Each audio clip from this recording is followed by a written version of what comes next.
السلامة البنات، ان شاء الله تكونوا بخير وعلى خير. نتوما تشوفوا في هذا الفيديو جبت لكم اليوم وصفة الكوكيز محشي بالداخل بشوكولاتة الطلاء. بزاف بنين، والوصفة سهلة وبمقادير مضبوطة. شوفوا كيفاش راهو يتفتت في اليد. ندوزو للوصفة. الحاجه الاولى اللي راح نديرها، نحكم كميه من شوكولاته الطلاء اللي حبيتوها نتوما. انا كانت عندي هنايا نوتيلا استعملتها كما راكم تشوفون. راح ندير كريات هكايا صغار، ومن بعد هذيك حكمت ملعقه فيها شويه زيت ولا شويه ما كيما تحبوا، بلاطيهم من الفوق باش ما يجوش طالعين برك، ونحطهم في الثلاجه ولا في المجمد حتى يجمدوا لي باش كي نستعملهم ما يذوبوليش داخل لاباط.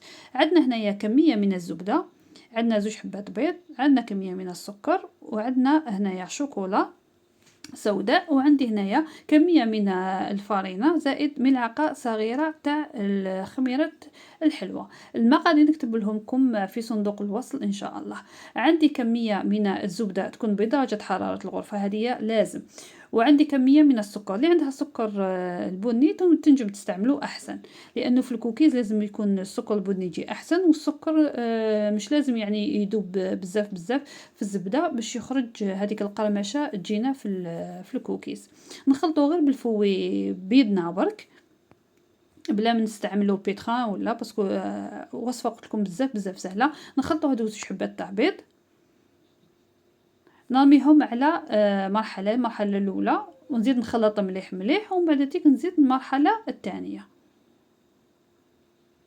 على بها قلت لكم لازم زبده تكون بدرجه حراره الغرفه، ولا ما كانتش بدرجه حراره في الغرفه حطوها في الميكرووند، حطوها 30 ثانيه حتى تولي طريه، ومن بعد تيك استعملوها. نزيد نرمي كميه الثانيه تاع البيض تاعنا ونخلطوه مليح.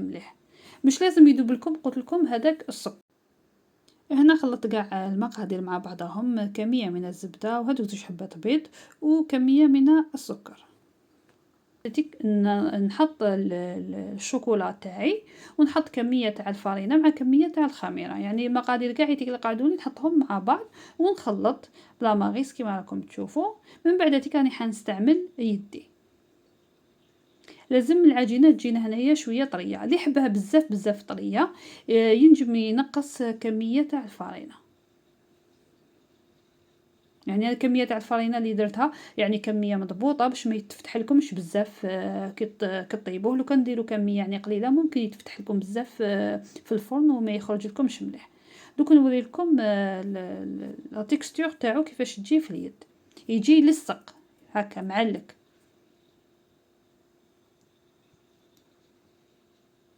عجنتو انا شويه بقيت ما لميتو بك، يعني ماشي عجنتو. شوفوا كيفاش راهو يعلق في اليد. انا واش ندير دوكا؟ راني حنغطيه ونخليه في الثلاجه مده 15 دقيقه، وفي نفس الوقت حتى تجمد لي تاني هذيك الشوكولا تاع طلع اللي حطيتها في الثلاجه تاني. كما راكم تشوفوا بعد ما جازت 15 دقيقه راني حنشكل كريات. كل كريه درت هنايا 100 غرام. اذا حبيتوا بيسور نتوما ديروهم اصغر ديروهم اصغر، تحبوا ديروهم اكبر من 100 غرام ديروهم اكبر 100 غرام.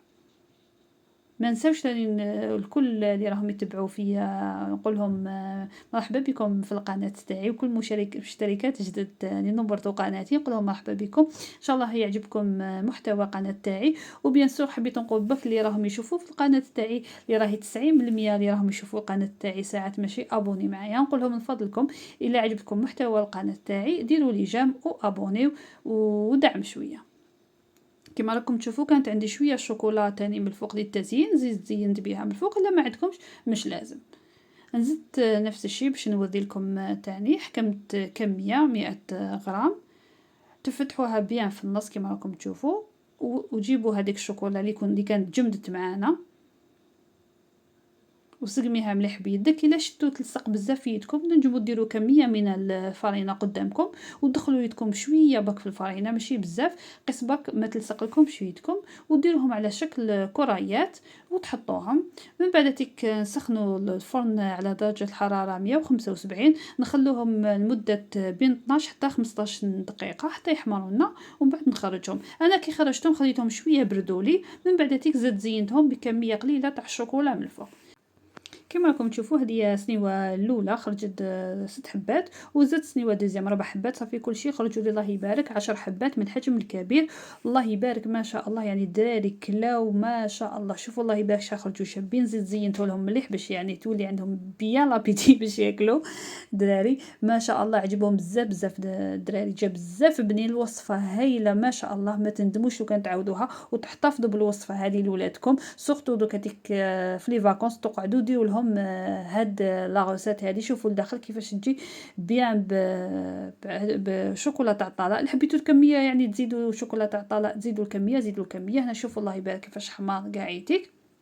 ان شاء الله تكون عجبتكم الوصفه تاع اليوم. ما تنسونيش ما تنسونيش بالتعليقات تاعكم اللي حتحفزني اكثر واكثر. نتلاقاو باذن الله في فيديو واحد اخر. تهلاو في روحكم وتهلاو في الناس اللي يحبوكم، والسلام عليكم ورحمه الله تعالى وبركاته.